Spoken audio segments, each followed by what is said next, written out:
in your brain, you're in the nerds domain. Come on in, it's about to begin. Hi, everybody, and welcome back to the Nerds Domain podcast. I'm here with Zack from EBash, and we are here for the Extra Life Game Day. You probably just heard about that with me talking with Oliver from Extra Life. So, Zack, you are the owner of EBash.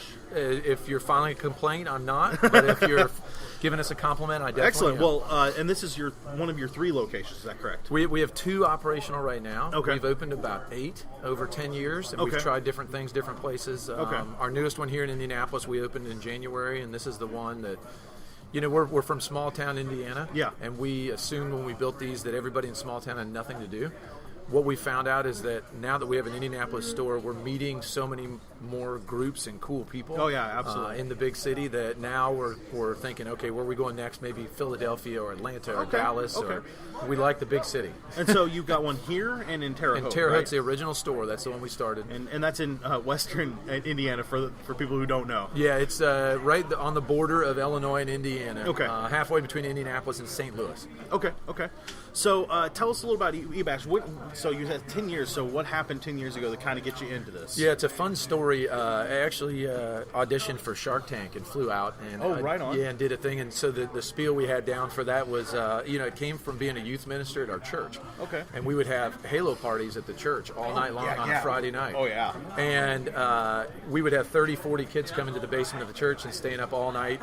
My favorite thing was to always use physical attacks in the game, because the kids were way better than me. Oh, yeah. So I would, one of the other youth pastors and myself, one of us would go sit on them and take the controller away while the other one had a chance to chase them down and kill them. But it became such a fun event that we did every weekend, and the church was real supportive, which, you think about it now, and I don't know that a church would allow people to come in and have a shoot-'em-up party in the basement of the church, but we were doing that every weekend, and, back in the day, it's hauling CRT monitors and TVs around, and it's a lot of physical labor. And for anything, a decent-sized screen, you're looking at 70 or 80 pounds probably. Right. And, today, the Extra Life guys here, it's the same sort of thing. I watch them bringing in their monstrous PCs and all their, monitors and keyboards and everything else, and that's the reason why we started EBash, is that it's such a fun time to get together as a group and game. And I was like, well, something like this needs to be set up all the time. Oh, yeah, absolutely. Like, why isn't this always operational? So I had a business I was running at the time that had about 5 extra offices that we weren't using. So literally it was built into an office space, and we put, one room had 10 PCs, another room had 4 original Xboxes, another room might have had a big screen with 1 Xbox on it. And we just kind of threw it out there to see what would happen, and it immediately took off. Oh, excellent. It was, a fun thing that every weekend we had kids coming and staying. We had overnight parties every Friday night, which is kind of what we started doing at the church. And it just kind of grew until we thought, well, let's move it into its own building. We did that in 2006. Okay. Moved it into its own space in Terre Haute. That's the building we're in today. And then we've tried franchise, and we tried other things, and we've really had a difficult time figuring out what the magic is that we've done in Terre Haute. Yeah. And, I think here in Indianapolis we're doing it. It's, it's all about the community. Yeah, It's all about reaching out and finding the gamers and meeting them where they're at and giving them what they want and giving them what they need.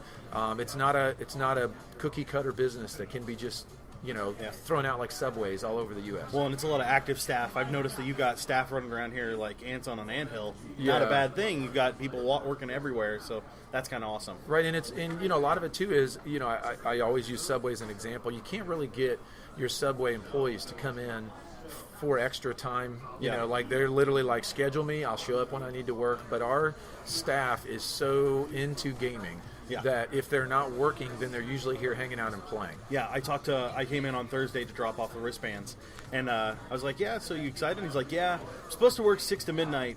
I'll probably be here before that. I'll probably be here after that. It's like, that's the kind of employee you want. That's the kind of environment you want, where your employees want to stick around. Right. So excellent. So here in Indianapolis, you've got a large space as far as I'm concerned. You've got a theater room. Yep. And then you've got how many PCs, Xboxes? What do you have running? We can hold about 130 stations in this store if we're all set up. We do that for our bigger tournaments when we have like League of Legends or Call of Duty tournaments. We set up a lot more stations. We expect probably the biggest event we've had so far was we had NVIDIA come in and rent the store and do a big release party for their new graphics card that came out. That was just September 18th. We just held it about a month ago. We had around 200 people throughout the day that showed up for that. It was free to come, and Nvidia paid for everything. It was free food. That's the best way to get gamers to come out, is give away free stuff. Oh, yeah, absolutely. We had a team that we practiced and sponsored to play against game centers in Chicago and Los Angeles.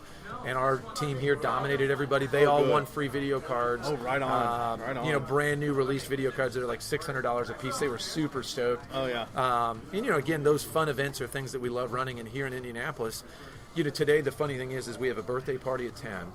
There'll be 20 to 30 kids here for a birthday party. There's a end of the season youth football party at noon. Okay. The Extra Life event's going on. You know, we can do all those things in this space. We have about 7,000 square feet. Okay. And it's all spread out. And our design with the rooms and our different sections allows different types of group to be in the same building. Absolutely. I think that's one of the things too that we've figured out over time is that, you know, a typical LAN center, like if you go into a LAN center anywhere in America or even all over the world, they're very popular, but a lot of times they're dark.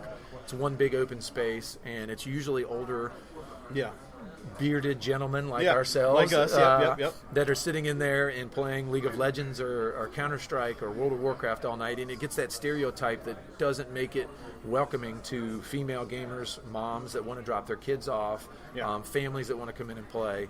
You know, and our rooms allow those nerdy gamers like ourselves to go bury themselves in a room and have our League of Legends, World of Warcraft, Counter-Strike type stuff. But then at the same time, we're not giving a stereotype to the overall center where parents aren't comfortable leaving their kids. Yeah, it very much feels, at least out in the main room, like kind of like an old arcade. I mean, it's all new modern stuff except for, you know, your retro the Killer game. Queen. That thing's awesome. I love that. But it has that brightness and that invitingness that you feel in the older arcades that I miss those still even today. Yeah, and that's what, you know, the mall in Terre Haute has been after us for years to move a unit into the mall. Yeah. But because we're already comfortable where we're at, you know, the mall's not necessarily a good place for us, but the malls miss that game. And, you know, most of them you see them at, you know, other than I think Circle Center here in Indianapolis downtown, most of the malls don't have arcades. And that's a whole different thing. That's like half of a floor that they have downtown. So right. So you've got Xboxes, or I'm sorry, 360s and Xbox One. Both of them are here. You have PlayStation 3s and 4s, right? We don't have PlayStation 3s. We kind of phased them out. Okay. You know, the funny thing with the console wars is that you kind of you have to pick one in our business because we can't afford. I mean, a lot of people are like, oh, you get all this stuff free, right? Well, we're finally getting some support from sponsors, but almost everything we still buy like everybody else. Yeah. So if we have to buy 20 Xbox Ones and 20 PlayStation 4s, that gives us 40 next-gen systems, but then it's two different sets of games. Yeah. So what we've always done is kind of leaned a little bit towards the Xbox simply because the multiplayer has been a little bit ahead. Now PlayStation's catching up. Yeah. We've met a really great guy from PlayStation, came in, and I've become good friends with him, and he actually sent us some PlayStation 4s for free. Oh, right on. To try to boost our PlayStation play here at the store. So we have a nice selection of both of those systems. Okay. Got a couple we use for all of the Smash Brothers and Mario Kart fans. Yep. And then we have a lot of high-end gaming PCs. We built our own. We've got some sponsored by Alienware. Yep.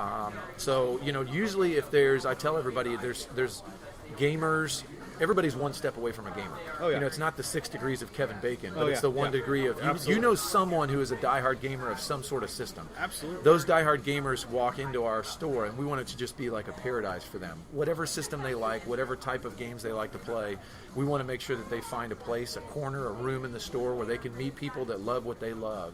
And set up those weekend meetups where it's like, let's get together and this Sunday have a Smash Brothers Brawl tournament. Right on. So, are you going to be sticking around and playing a lot of games today, or are you headed back home? You know, unfortunately, as a married man and a loving father, you know, I want to be over here today to get everything started and make sure everybody's running smooth. But I'll be heading back, taking care of the family. You know, it's Halloween. It's close to Halloween weekend, so we have a 14-year-old, a 3-year-old, and a 1-year-old. So there's costumes. Lots of Halloween costumes. Yeah, and we got to make sure we visit as many relatives as possible. Oh, absolutely. So no one's feelings are hurt. All right, yeah. But, you know, we'll do, like next Friday, we have a big Halloween lock-in at the stores.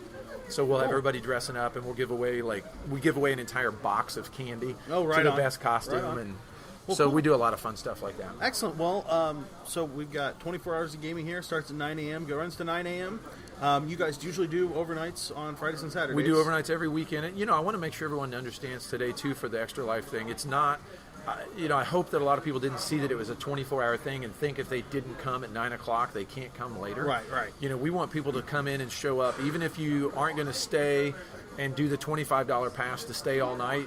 Come by, check the store out, say hi to everybody, pop into some board games and make a donation. Yeah. There's a setup here for everybody. I mean, it's real important for us to make sure that everybody knows that. Excellent. All right. Well, it looks like we've got a big day ahead of us, and I think it's going to be great. I met Jason, the manager here, and he's been fantastic. So we're really all excited about this. So we're super excited too. Right on. Well, hopefully we'll see you guys. We'll be around. We'll see all you guys around. And thank you guys for listening. As always, you can find us on Facebook and on Twitter. You guys are on Facebook at facebook.com/EBash. Is that right? It's EBash Maine. There's Maine. Some Spanish guy from Brazil that has EBash, and I Right on. emailed him, and he will not give it up. Right on. I don't know what it means in Spanish. Hey, but whatever. So, okay. So you can find us there, and you can always buy our shirts over at /Loot, and we will talk to you guys real soon. This has been a production of the Omega Nerds Network, the network where it's on.